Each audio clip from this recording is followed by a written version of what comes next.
प्रिय विद्यार्थियों, आप सभी का मेरे YouTube channel talent Hindi classes पे हार्दिक स्वागत है। आज मैं आप लोगों के समक्ष जयशंकर प्रसाद जी का जीवन परिचय लेकर के प्रस्तुत हुआ हूँ। जयशंकर प्रसाद जी को 10वीं क्लास में गद्य खंड से इनकी ममता कहानी पढ़ाई जाती है और 12वीं क्लास में काव्य खंड से इनकी कामायनी रचना पढ़ाई जाती है। तो इनका जीवन परिचय 10वीं क्लास और 12वीं क्लास के विद्यार्थियों के लिए अति महत्वपूर्ण है। आज मैं जयशंकर प्रसाद के संपूर्ण काव्य का परिचय प्रस्तुत करूंगा। उनका जीवन, उनकी मृत्यु, उनके माता पिता, उनके भाई बहन, उनका वैवाहिक जीवन, उनकी शिक्षा दीक्षा, उनकी रचनाएं और उनका साहित्य में क्या स्थान है, ये सब मैं आप लोगों के समक्ष आज लेकर के उपस्थित हुआ हूं। जयशंकर प्रसाद जी का जन्म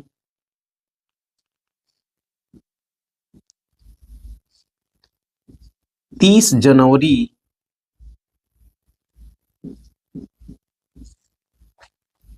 सन 1889 ईस्वी को हुआ था। यानी जयशंकर प्रसाद जी का जो जन्म हुआ वह 30 जनवरी सन 1889 ईस्वी में हुआ। अब कहाँ हुआ? इनका जन्म स्थान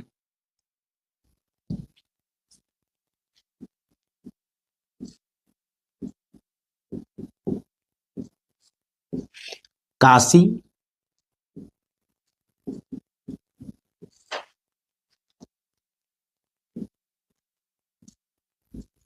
सराय गोवर्धन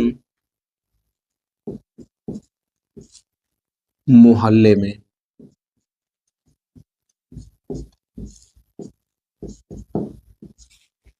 यानी प्रसाद जी का जन्म 30 जनवरी सन 1889 ईस्वी को वाराणसी में या काशी में या बनारस में सराय गोवर्धन मोहल्ले में हुआ।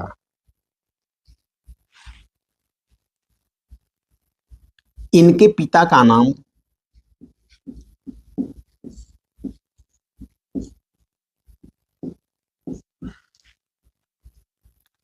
देवी प्रसाद था। देवी प्रसाद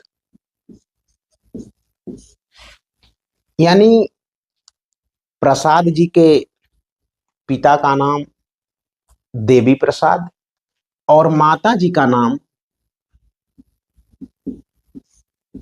मुन्नी देवी था।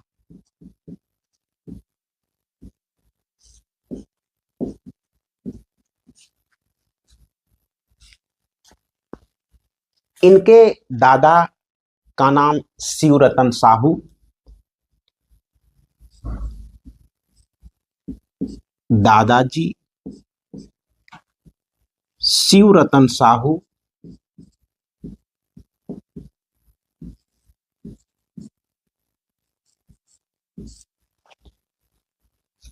जो कि तंबाकू जर्दा का व्यवसाय करते थे, इसलिए इनके परिवार को सुंघनी साहू के नाम से जाना जाता है।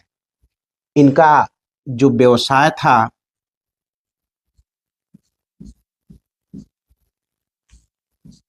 वह तंबाकू जर्दा का व्यवसाय था। तंबाकू जर्दा का व्यवसाय था, इसलिए इनका परिवार जो है सुंघनी साहू के नाम से प्रसिद्ध था। सुंघनी साहू के नाम से काशी में प्रसिद्ध था। प्रसाद जी के बचपन का नाम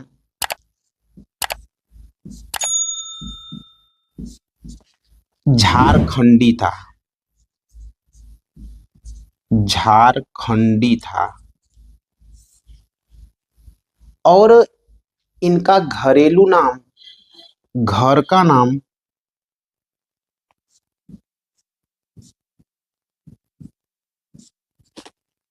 खांडे राव था।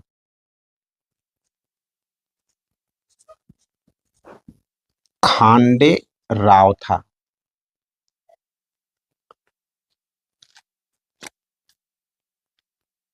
कवि के रूप में ये छायावाद युग के कवि हैं। छायावाद युग के कवि हैं। इनकी शिक्षा यानी प्रारंभिक शिक्षा घर पर हुई। प्रारंभिक शिक्षा घर पर हुई।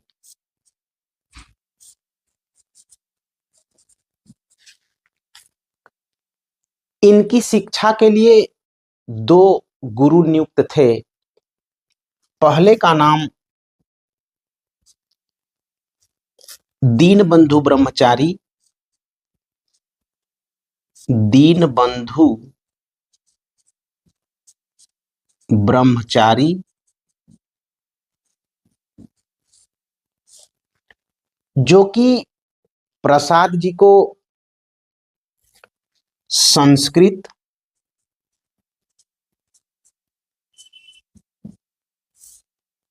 और वेद पुराण,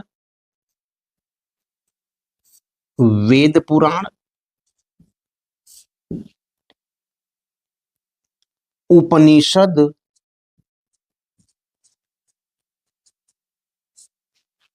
की शिक्षा देते थे।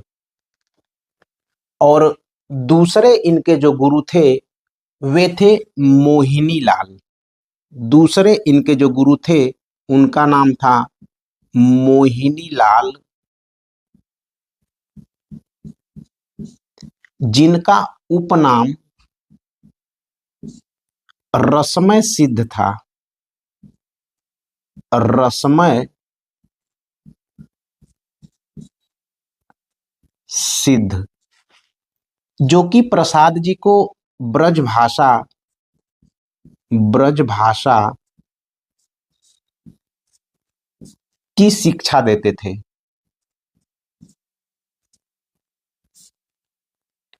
प्रसाद जी को ब्रज भाषा की शिक्षा देने वाले मोहिनी लाल, जिनका उपनाम रसमय सिद्ध है, और संस्कृत, वेद पुराण और उपनिषदों का अध्ययन कराने वाले दीनबंधु ब्रह्मचारी थे।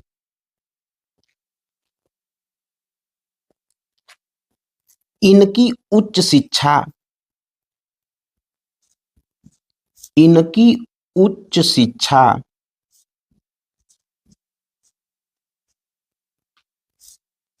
क्वींस कॉलेज वाराणसी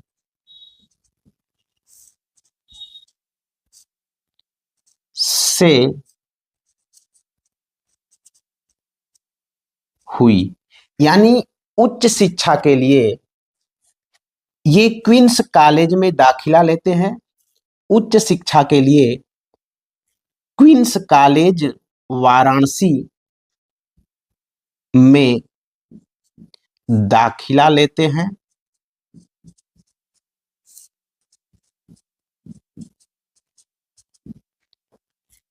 लेकिन 8वीं के बाद ये कॉलेज छोड़ देते हैं। कॉलेज छोड़ देते हैं।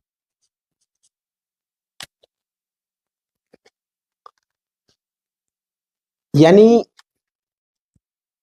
जयशंकर प्रसाद जी का जन्म 30 जनवरी 1889 ईस्वी को काशी के गोवर्धन सराय मोहल्ले में हुआ था।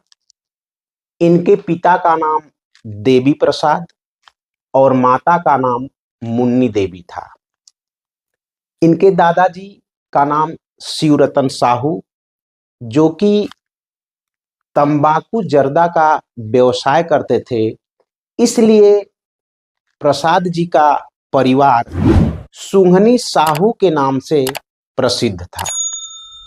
प्रसाद जी के बचपन का नाम झारखंडी था, इसलिए कि बड़ी मिन्नत करने के बाद ये झारखंड में बैद्यनाथ की यात्रा पर इनके माता पिता गए थे। बैद्यनाथ जाकर के वहां पर इन लोगों ने बड़ी मिन्नत की थी, तब जाकर के प्रसाद जी का जन्म हुआ था। इसीलिए इनका बचपन का नाम झारखंडी था और घर का नाम इनका था खांडेराव। कवि के रूप में ये छायावाद युग के कवि हैं और कलाधर उपनाम से लिखते थे। इनका जो उपनाम है साहित्य में वो है कलाधर, और ये कलाधर उपनाम से लिखते थे। कवि के रूप में ये छायावाद युग के कवि हैं और कलाधर उपनाम से कविताएं करते थे। इनकी जो प्रारंभिक शिक्षा हुई वह घर पर हुई। प्रारंभिक शिक्षा के लिए इनके दो गुरु नियुक्त किए गए। पहले गुरु जी का नाम दीनबंधु ब्रह्मचारी जी, जिन्होंने प्रसाद जी को संस्कृत की शिक्षा और वेद पुराण की शिक्षा प्रदान की। दूसरे जो गुरु नियुक्त हुए वो मोहिनी लाल थे, जिनका उपनाम रसमय सिद्ध था। इन्होंने प्रसाद जी को ब्रज भाषा की शिक्षा दी। उसके बाद प्रसाद जी उच्च शिक्षा के लिए क्वींस कॉलेज वाराणसी में दाखिला लेते हैं, लेकिन 8वीं के बाद इनका मन पढ़ाई में नहीं लगता है और ये पैतृक जो व्यवसाय था इनका तंबाकू जर्दा का, वो व्यवसाय शुरू कर देते हैं और 8वीं क्लास के बाद ये कॉलेज छोड़ देते हैं। उसके बाद इनकी जो पारिवारिक स्थिति थी, पारिवारिक स्थिति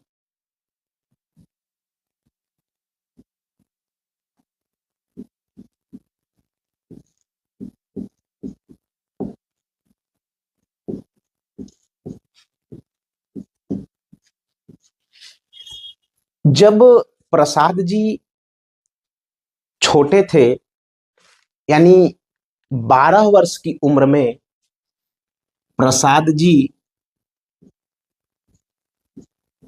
जब 12 वर्ष के थे तो इनके पिता का देहांत हो गया। तो इनके पिता का देहांत हो गया और 15 वर्ष की अवस्था में 15 वर्ष की अवस्था में इनकी माता जी का स्वर्गवास हो गया। इनकी माता जी का स्वर्गवास हो गया और 17 वर्ष की अवस्था में 17 वर्ष की अवस्था में इनके बड़े भाई साहब, इनके बड़े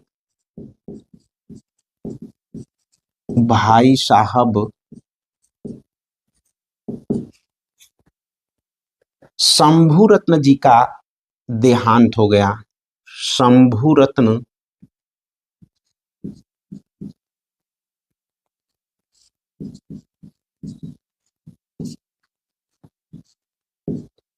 शंभुरत्न जी का देहांत हो गया। इस तरह से प्रसाद जी का जो बचपन था वह बहुत ही कष्टमय बीता। पिता की मृत्यु हो जाती है, उसके बाद 3 वर्ष बाद माता जी की मृत्यु हो जाती है, फिर 2 वर्ष बाद बड़े भाई साहब की मृत्यु हो जाती है। इस तरह से प्रसाद जी दुख के कारण टूट गए। इनके घर में कोई पुरुष नहीं रहा। फिर इन्होंने 1908 ईस्वी में इन्होंने 1908 ईस्वी में विवाह किया।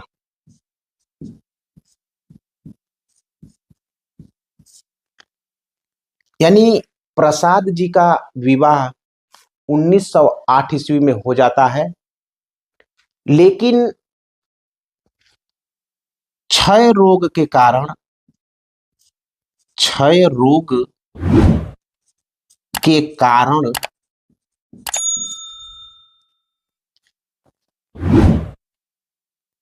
पत्नी का स्वर्गवास हो गया।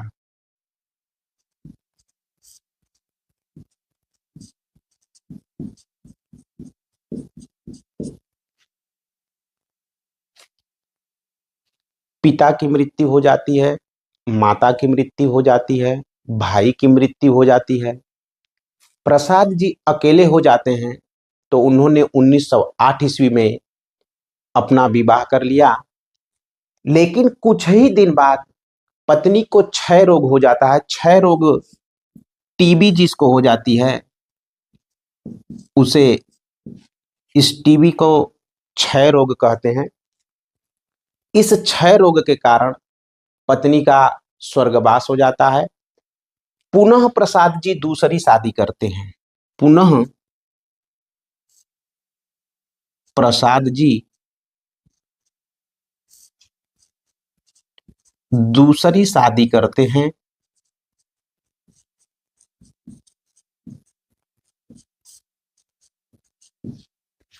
लेकिन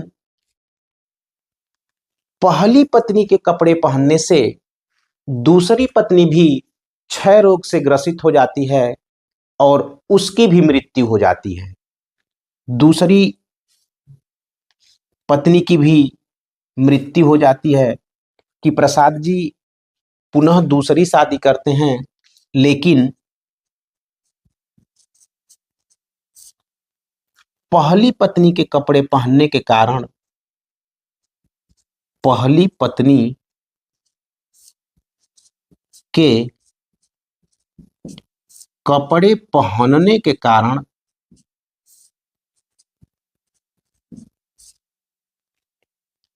उन्हें भी क्षय रोग हो जाता है। उन्हें भी क्षय रोग हो जाता है और कुछ समय बाद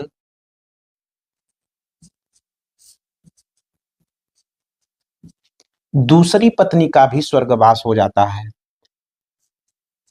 दूसरी पत्नी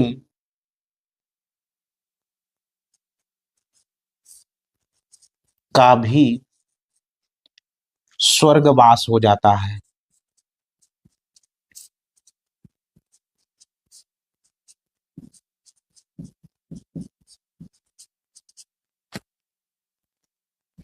पुनः प्रसाद जी तीसरी शादी करते हैं,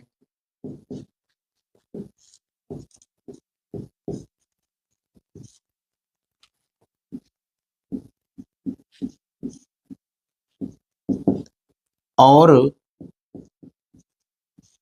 तीसरी पत्नी से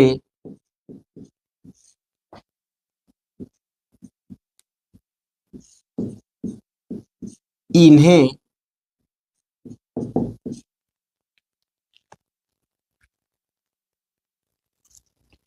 तीसरी पत्नी से इन्हें एकमात्र पुत्र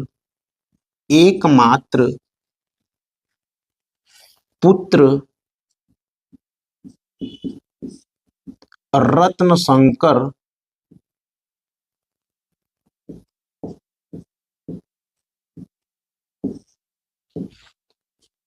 के रूप में प्राप्त होता है।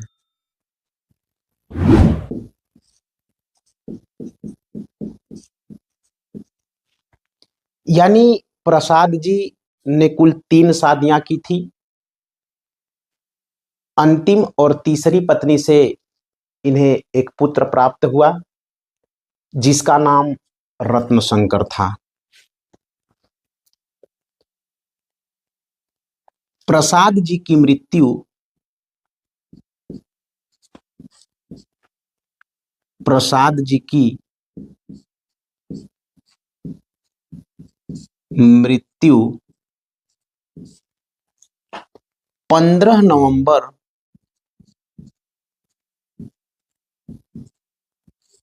सन 1937 ईस्वी में सन 1937 ईस्वी में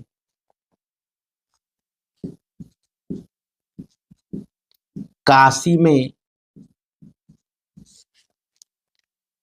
मात्र 48 वर्ष की अवस्था में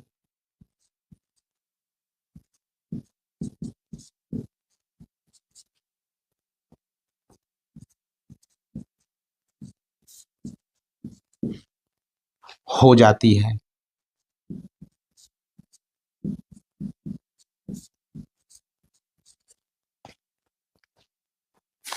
जयशंकर प्रसाद जी की मृत्यु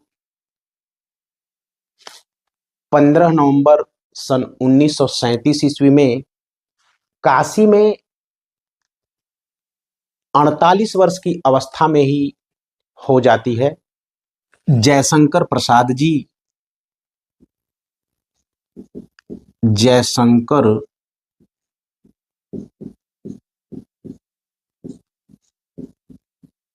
प्रसाद जी छायावाद युग के प्रमुख कवि हैं। छायावाद युग के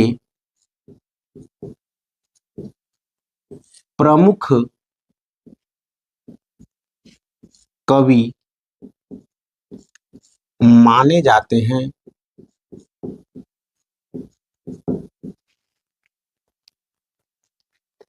इन्हें छायावाद का प्रवर्तक कहा जाता है।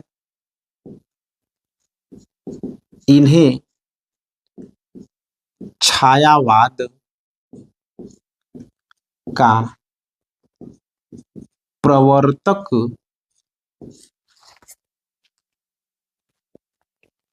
कहा जाता है।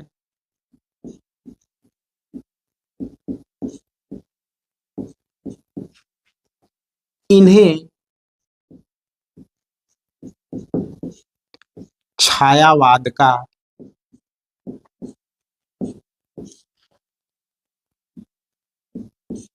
ब्रह्मा कहा जाता है। इन्हें छायावाद का ब्रह्मा कहा जाता है।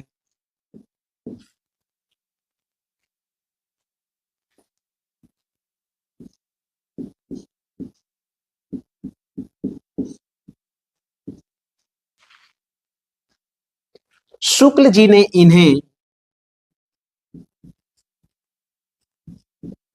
शुक्ल जी ने इन्हें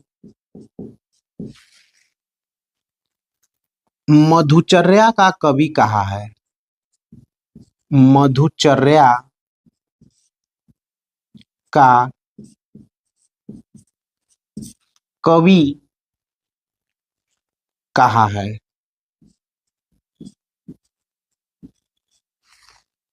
तो अज्ञेय ने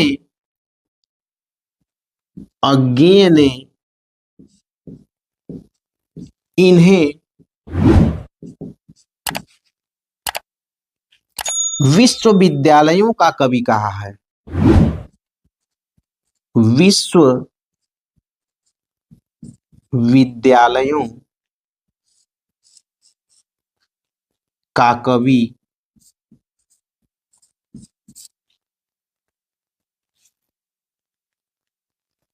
कहा है।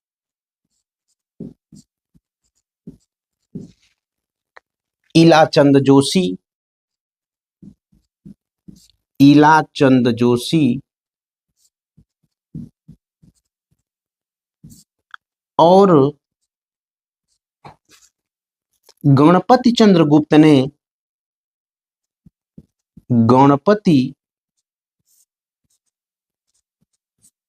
चंद्रगुप्त ने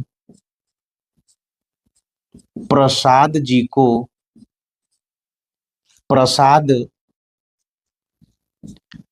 को छायावाद का प्रवर्तक माना है। प्रवर्तक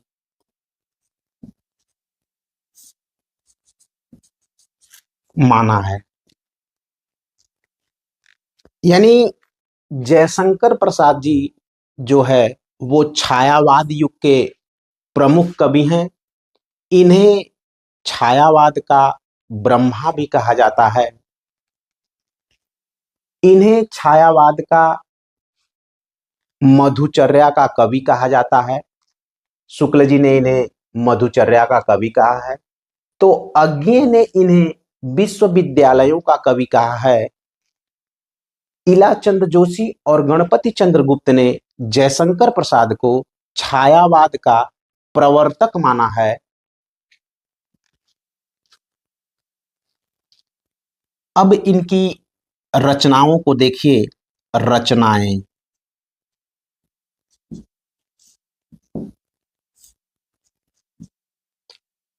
जयशंकर प्रसाद जी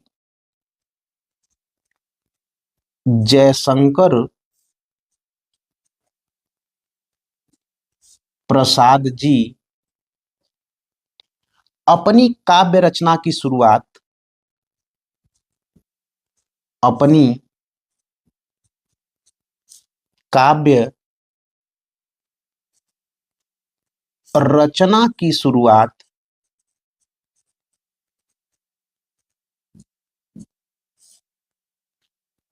पहले ब्रज भाषा में करते हैं। पहले ब्रज भाषा में करते हैं, बाद में खड़ी बोली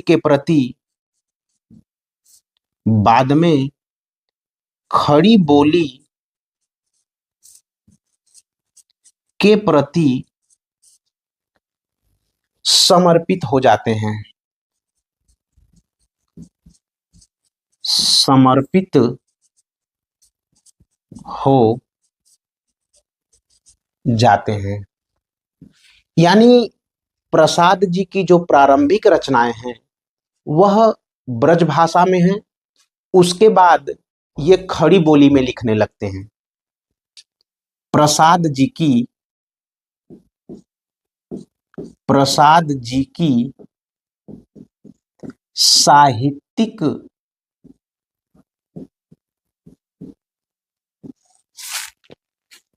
यात्रा की शुरुआत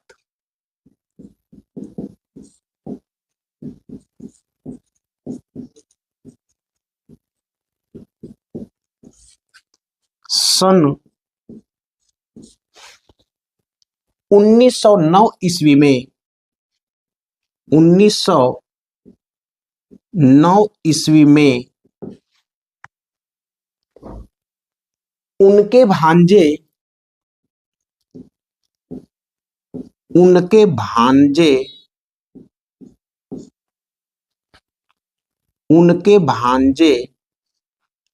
अंबिका प्रसाद, अंबिका प्रसाद गुप्त के संपादकत्व में, अंबिका प्रसाद गुप्त के संपादकत्व में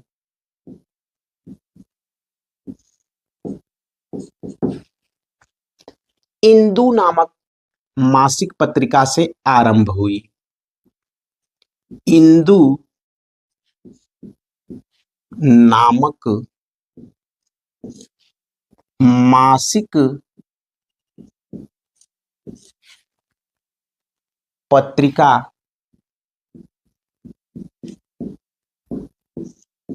से प्रारंभ हुई।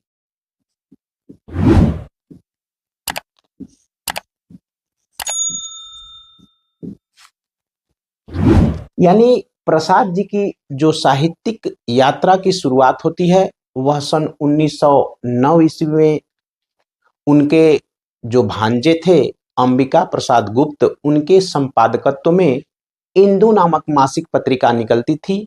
उन्हीं में से प्रसाद जी की रचनाएं छपना शुरू हुई। प्रसाद जी की प्रथम कविता, प्रसाद जी की प्रथम कविता शावक पंचक, शावक पंचक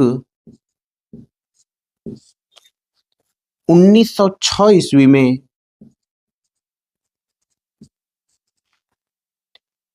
भारतेंदु पत्रिका में, भारतेंदु पत्रिका में कलाधर उपनाम से, कलाधर उपनाम से प्रकाशित हुई।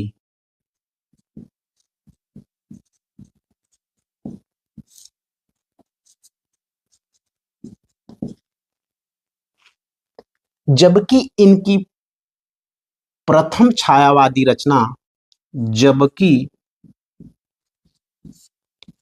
इनकी प्रथम छायावादी रचना प्रथम प्रभात, प्रथम प्रभात सन 1918 ईस्वी में प्रकाशित हुई। सन 1918 ईस्वी में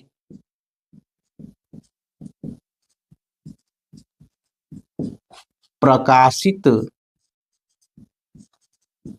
हुई। उनकी यह रचना, उनकी यह रचना झरना काव्य संग्रह में, झरना काव्य संग्रह में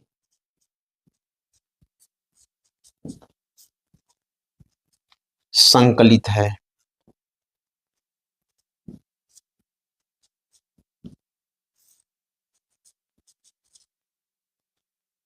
खड़ी बोली में, खड़ी बोली में,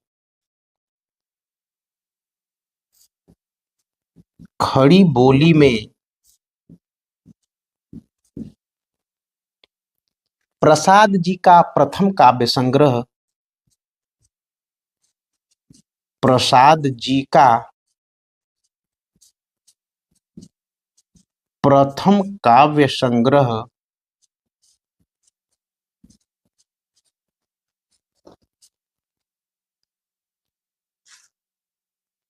कानन कुसुम है।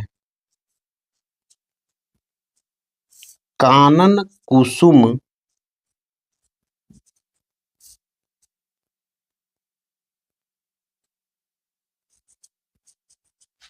है। यानी प्रसाद जी की जो प्रथम कविता सावक पंचक है वह 1906 ईस्वी में भारतेंदु पत्रिका में कलाधर उपनाम से छपती है। उसके बाद इनकी प्रथम छायावादी रचना प्रथम प्रभात सन 1918 ईस्वी में प्रकाशित हुई और यह प्रथम प्रभात जो उनकी रचना है वह झरना काव्य संग्रह में संकलित है। उसके बाद प्रसाद जी खड़ी बोली में लिखना प्रारंभ करते हैं और इनकी खड़ी बोली का जो पहला काव्य संग्रह है वह कानन कुसुम है।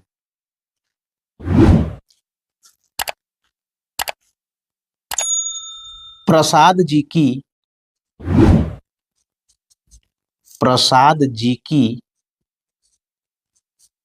रचना झरना से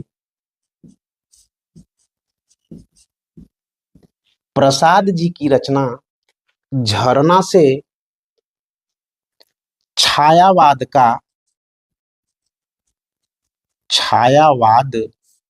का वास्तविक आरंभ माना जाता है। वास्तविक आरंभ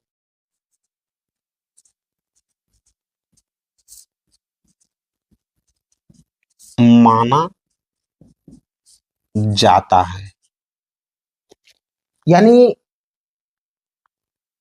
जो छायावाद युग की शुरुआत होती है वह इनके काव्य संग्रह झरना से होती है। यानी झरना काव्य संग्रह से छायावाद की वास्तविक शुरुआत मानी जाती है। प्रसाद जी की रचना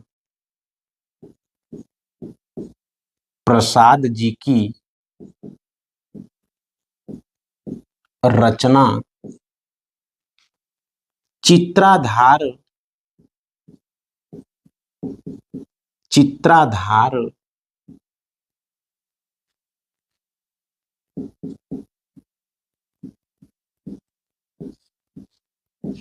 प्रसाद जी की रचना चित्राधार में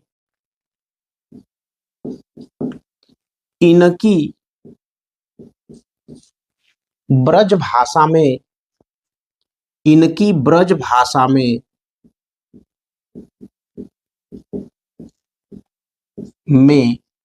लिखित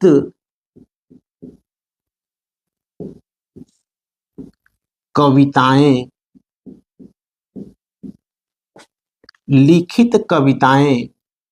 संग्रहित हैं।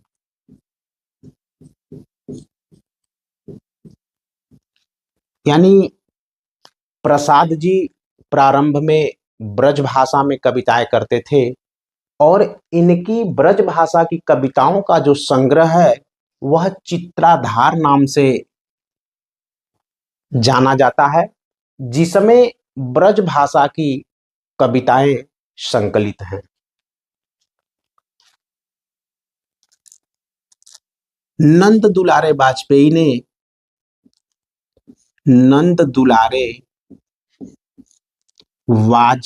ने झरना को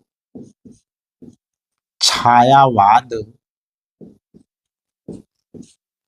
की प्रयोगशाला का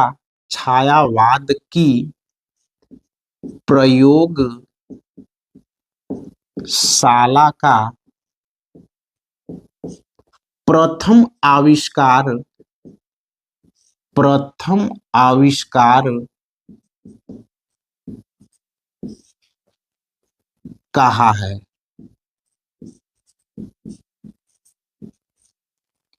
यानी छायावाद की जो शुरुआत होती है वह झरना काव्य संग्रह से होती है।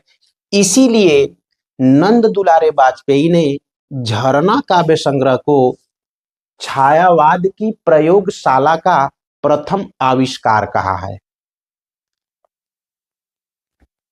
प्रसाद जी की रचना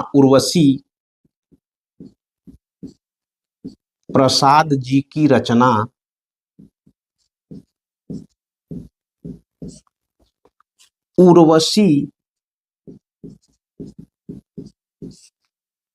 एक चंपू काव्य है। उर्वशी एक चंपू काव्य है। चंपू काव्य का मतलब होता है गद्य और पद्य दोनों में लिखी रचनाओं को, गद्य पद्यमय रचना को चंपू काव्य कहते हैं। तो जो प्रसाद जी की उर्वशी रचना है, यह एक चंपू काव्य है, यानी यह गद्य और पद्य दोनों में लिखी गई है। तो प्रसाद जी की रचना उर्वशी एक चंपू काव्य है।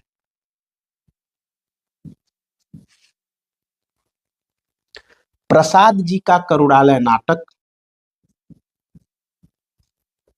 प्रसाद जी का करुणालय नाटक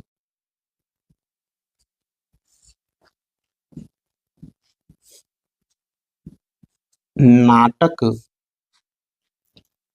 हिंदी का प्रथम गीति नाट्य माना जाता है।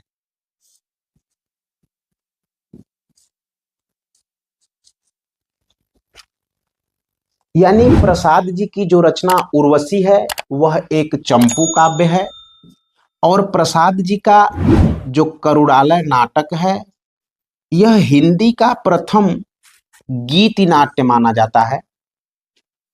अब हम प्रसाद जी की रचनाओं पे चर्चा करेंगे।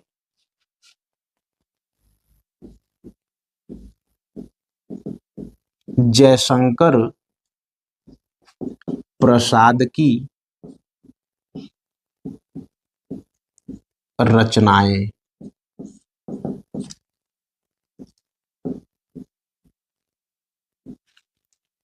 जयशंकर प्रसाद जी कवि, उपन्यासकार, नाटककार, कहानीकार और निबंधकार के रूप में जाने जाते हैं। इनकी जो काव्यगत रचनाएं हैं, वह आंसू, झरना, लहर, कामायनी। इनके नाटक हैं चंद्रगुप्त, स्कंदगुप्त, ध्रुव स्वामिनी। तो इस तरह से प्रसाद जी काव्य के क्षेत्र में, उपन्यास के क्षेत्र में, नाटक के क्षेत्र में, कहानियों के क्षेत्र में प्रसिद्ध रहे हैं। तो इनका जो काव्य है,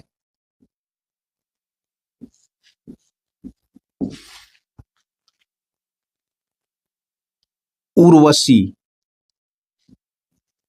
जो इनका पहला काव्य संग्रह है,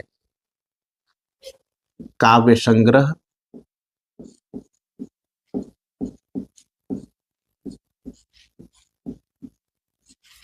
उर्वशी 1909 ईस्वी में लिखा गया है। उसके बाद वन मिलन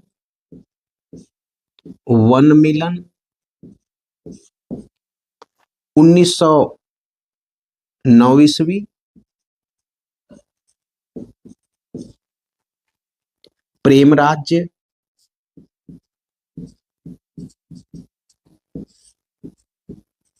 1909 ईस्वी, शोकोच्छ्वास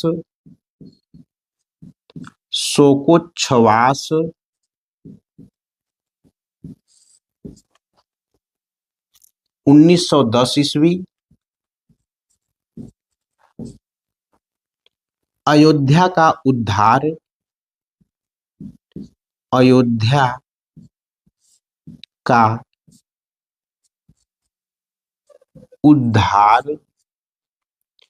1910 ईस्वी, बभ्रुवाहन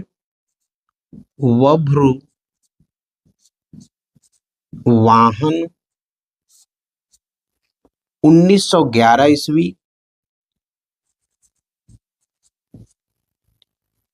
कानन कुसुम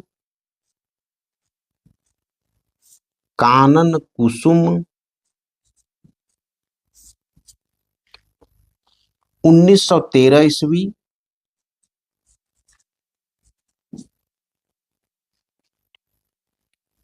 प्रेम पथिक,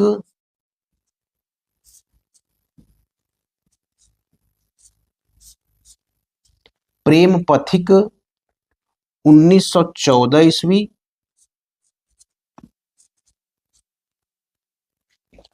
करुणालय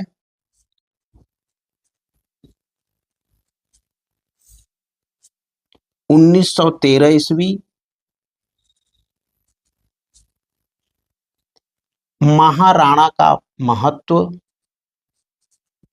महाराणा का महत्व 1914 ईस्वी। उसके बाद झरना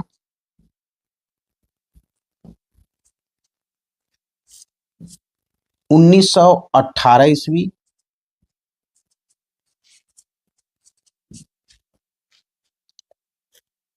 चित्राधार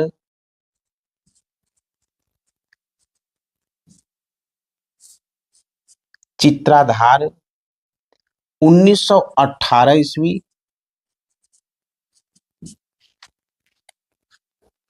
आंसू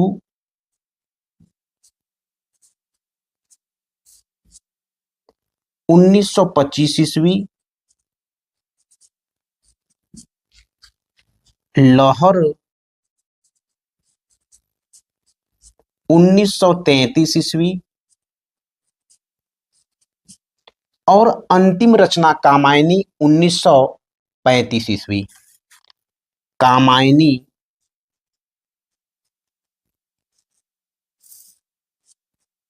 1935 ईस्वी। इस तरह से प्रसाद जी का जो काव्य संग्रह है, इनका पहला काव्य संग्रह है उर्वशी और अंतिम काव्य संग्रह है कामायनी 1935 ईस्वी में लिखी गई रचना है। कहीं कहीं आपको 1936 दिखाई पड़ता है, लेकिन वास्तव में 1935 में ही यह लिखी गई है। उसके बाद प्रसाद जी का 1937 ईस्वी में देहावसान हो जाता है।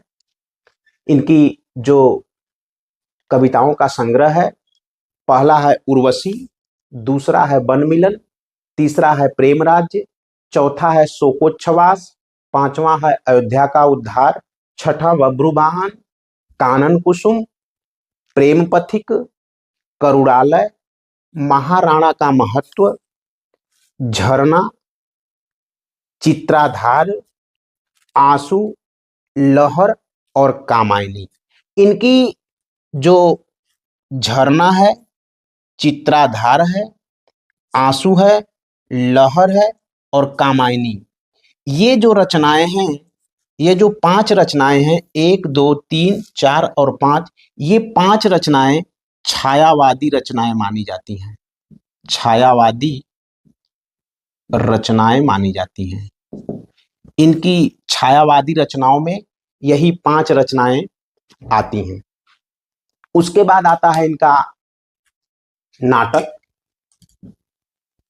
इनका नाटक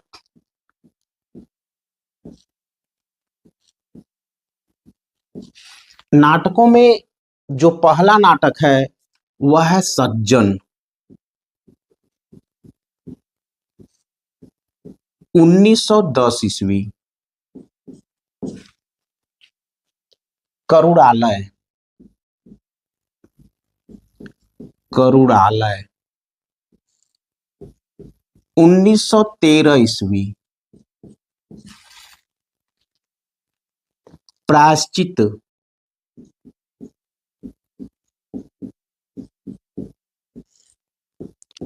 1913 ईस्वी। राज्यश्री, राज्यश्री 1913 ईस्वी।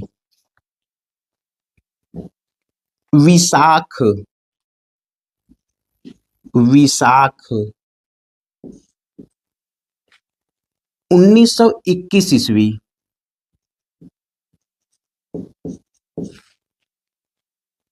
अजात शत्रु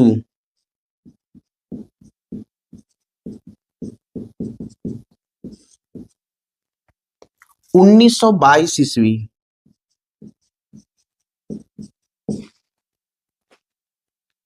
जनमेजय का नाग यज्ञ, जनमेजय का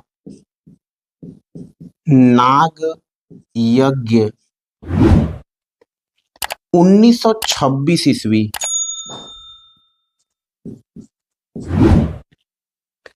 कामना 1927 ईस्वी,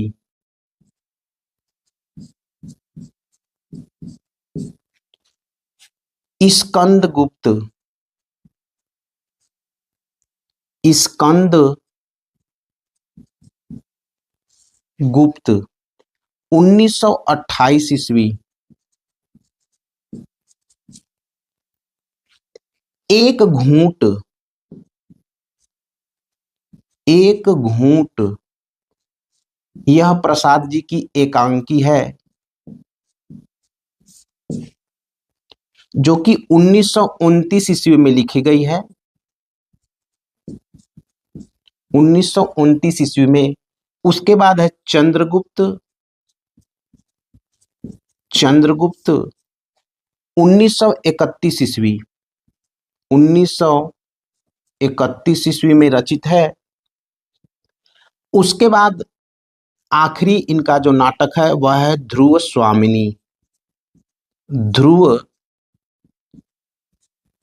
स्वामिनी, जो कि 1933 ईस्वी में रचित है और यह प्रसाद की अंतिम नाट्य कृति है, अंतिम नाट्य कृति।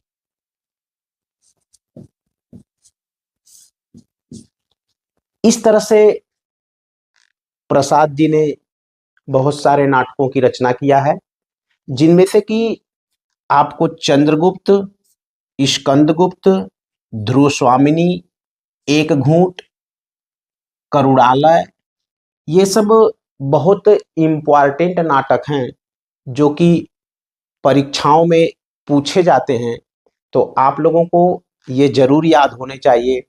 उसके बाद आता है प्रसाद जी का कहानी संग्रह।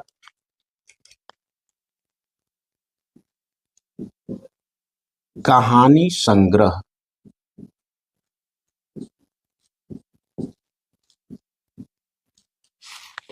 प्रसाद जी ने कुल 5 कहानी संग्रहों का प्रकाशन किया है, जिसमें पहला है छाया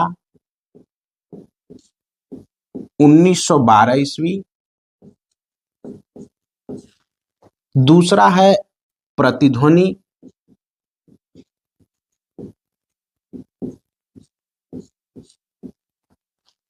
1926 ईस्वी, तीसरा है आकाशदीप, आकाशदीप 1928 ईस्वी, चौथा है आंधी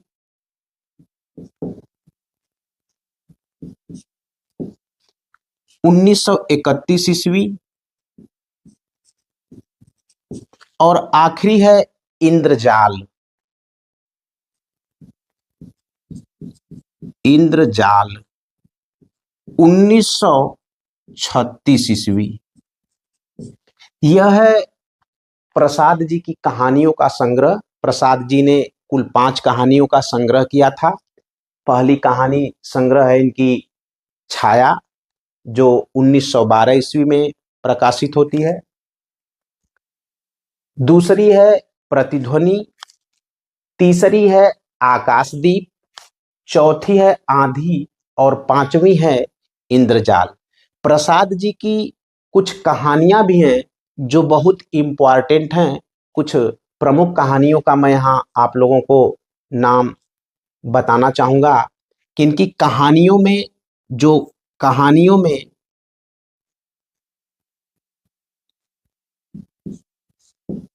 जो इनकी पहली कहानी है वह है ग्राम। ग्राम प्रसाद जी की प्रथम कहानी। प्रसाद जी की प्रथम कहानी। और सालवती। सालवती प्रसाद जी की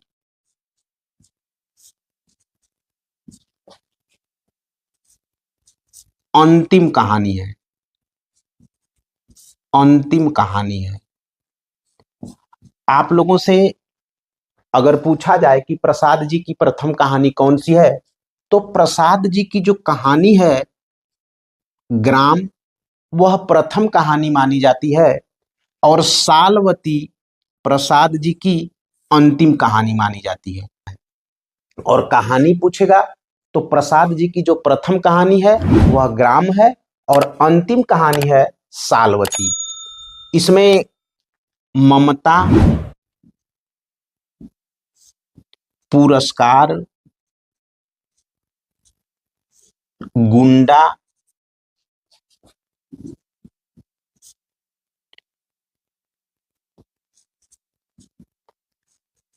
छोटा जादूगर,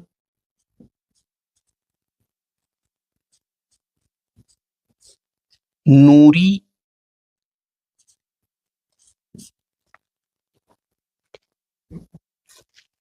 ये सब प्रसाद जी की प्रमुख कहानियां हैं। आप लोग इन्हें याद रखिएगा। उसके बाद आता है प्रसाद जी का उपन्यास। उपन्यासों में प्रसाद जी ने केवल 3 ही उपन्यास लिखे हैं, कंकाल, तितली और इरावती। इरावती इनका अपूर्ण उपन्यास है। पहला जो इनका उपन्यास है वह है कंकाल।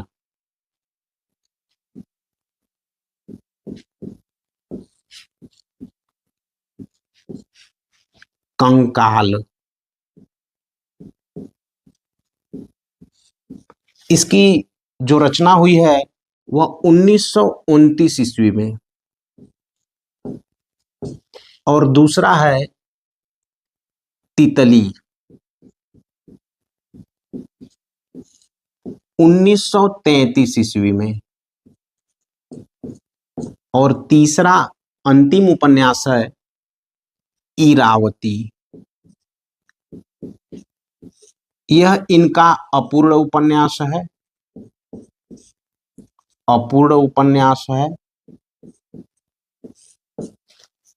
आप लोगों से यह पूछा जाता है कि प्रसाद जी का कौन सा उपन्यास है जो अपूर्ण है, तो इनका जो उपन्यास है इरावती वह अपूर्ण उपन्यास है। कहीं कहीं तितली का 1934 भी देता है, तो आप 1934 या 33 दोनों मिलता है। इस तरह से उपन्यास के क्षेत्र में प्रसाद जी ने केवल 3 उपन्यासों की रचना की है, कंकाल, तितली और इरावती। इरावती इनका अपूर्ण उपन्यास है। उसके बाद इनका निबंध है। निबंध में केवल इनका एक ही निबंध है जिसका नाम है काव्य कला और अन्य निबंध। काव्य कला तथा अन्य निबंध। यह प्रसाद जी का निबंध है, काव्य कला तथा अन्य निबंध। अब इनका साहित्यिक योगदान देखिए। साहित्य में स्थान, साहित्य में स्थान कि प्रसाद जी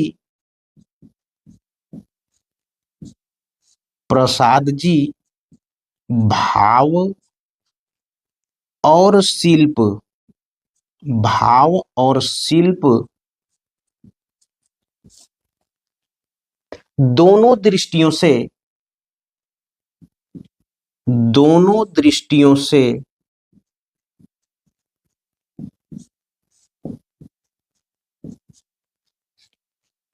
हिंदी के युग प्रवर्तक कवि के रूप में, दोनों दृष्टियों से हिंदी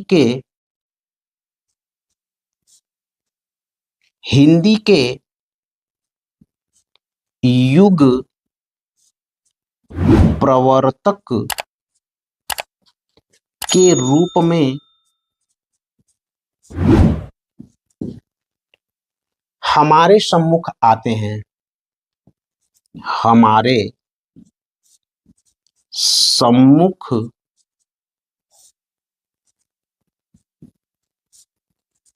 आते हैं। भाव और कला, भाव और कला, अनुभूति और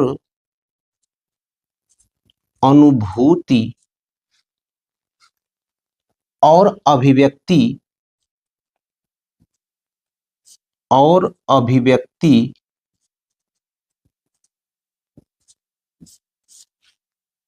भाव और कला, अनुभूति और अभिव्यक्ति, वस्तु और शिल्प,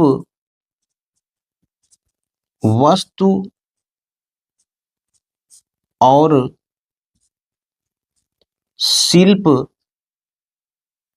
सभी क्षेत्रों में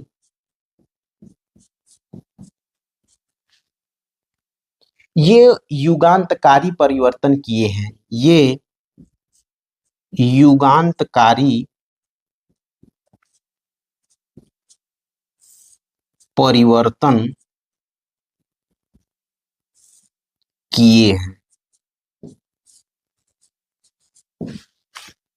यानी प्रसाद जी भाव और शिल्प की दृष्टि से, भाव और कला की दृष्टि से, अनुभूति और अभिव्यक्ति की दृष्टि से, वस्तु और शिल्प के क्षेत्र में सभी दृष्टियों से ये युगांतकारी परिवर्तन किए हैं। ये छायावादी काव्य के, ये छायावादी काव्य के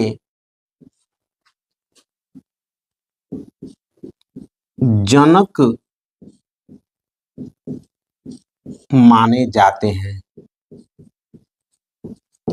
ये छायावादी काव्य के जनक माने जाते हैं। छायावादी काव्य के जनक और पोषक होने के साथ ही छायावादी काव्य के जनक और पोषक होने के साथ ही आधुनिक काव्यधारा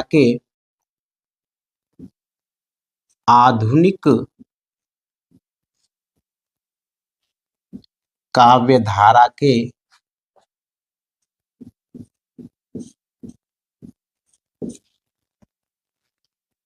गौरवमयी प्रतिनिधित्व करते हैं, गौरवमयी प्रतिनिधित्व